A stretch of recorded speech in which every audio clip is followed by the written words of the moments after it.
My name's Penny Mateer, and I am from Pittsburgh, Pennsylvania, and my quilt is titled You Don't Own Me, and it's number 14 of the protest series. I started the protest series in 2005. It was my response to when we went to war in Afghanistan. And I started thinking about what was going on when we went to war in Vietnam, what was going on with Afghanistan, what did we learn then, what are we doing now, is history repeating itself? And at that time, protest music was a driving force between a lot of the questions and civil and civic unrest against the war and civil rights, et cetera, et cetera.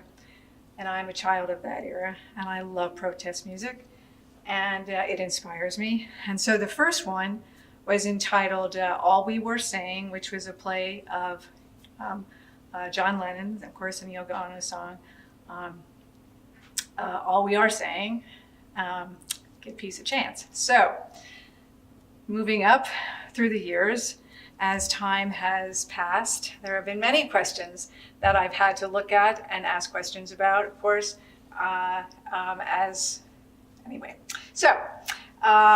I've looked at economic inequality, I've looked at going to war, I've looked at civil rights, Black Lives Matter, and now we're up to reproductive rights. And this particular quilt is number 14, You Don't Own Me, and I'm thinking about Leslie Gore.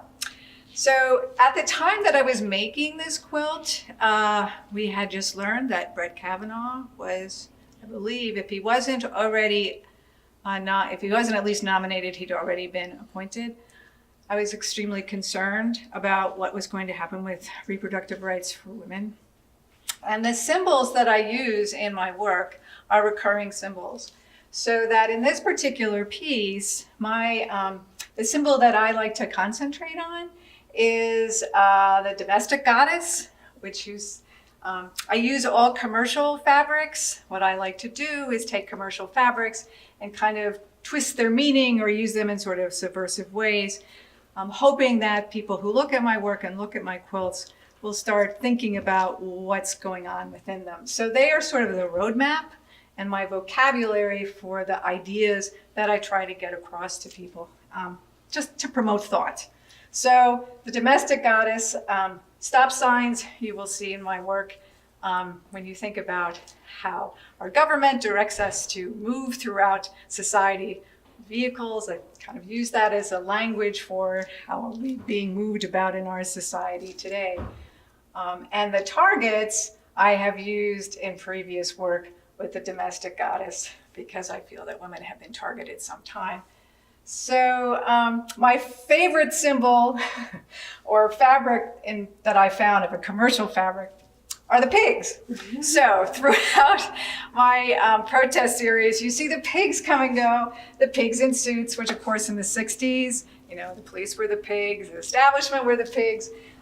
Anyway, this is a Joe Boxer fabric, and at the time that I found it, it was on eBay before you could automatically buy anything, and I got into this huge bidding war because I knew that these these pigs would be with a lot of my work for a long time. So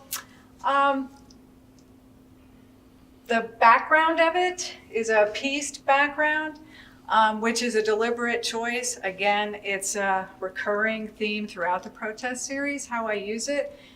Because it's op art, which of course was very popular in the 60s and early 70s. So it's a visual reference to sort of get you into that time period without thinking too much about it. And of course, women's power sign was very big at the beginning of women's rights in the 70s. And so that's my work.